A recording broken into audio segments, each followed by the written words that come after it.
নোবেলজয়ী অর্থনীতিবিদ ডক্টর মোহাম্মদ ইউনূস বলেছেন, শেষ বয়সে যেটুকু করে যেতে চেয়েছিলাম আমাকে সেটুকু করতে দেওয়া হচ্ছে না। আমাকে টানা হ্যাচড়ার মধ্যে রাখা হচ্ছে। এতে দেশের মানুষ ঠকেছেন। শ্রম আইন লঙ্ঘনের মামলায় বৃহস্পতিবার রাজধানীর কাকরাইলে শ্রম আপিল ট্রাইব্যুনালে হাজিরা দেওয়ার পর সাংবাদিকদের প্রশ্নের জবাবে ডক্টর ইউনূস এসব কথা বলেন। 2021 সালের 1 সেপ্টেম্বর ডক্টর ইউনূস সহ 4 জনের বিরুদ্ধে শ্রম ট্রাইব্যুনালে মামলাটি করা হয়। গত বছরের 6 জন মামলায় অভিযোগ গঠন করা হয়।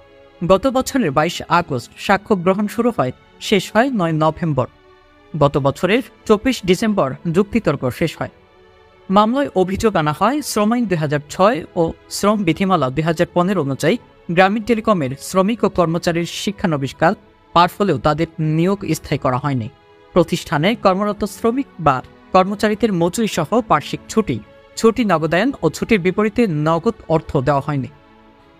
গ্রামীণ টেলিকমে শ্রমিক অংশগ্রহণ তহবিল ও কল্যাণ তহবিল গঠন করা হয়নি।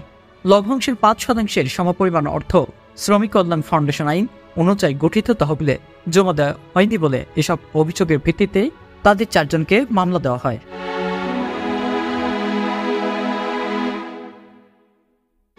একই সঙ্গে প্রত্যেককে 30,000 টাকা করে জরিমানা করা হয়।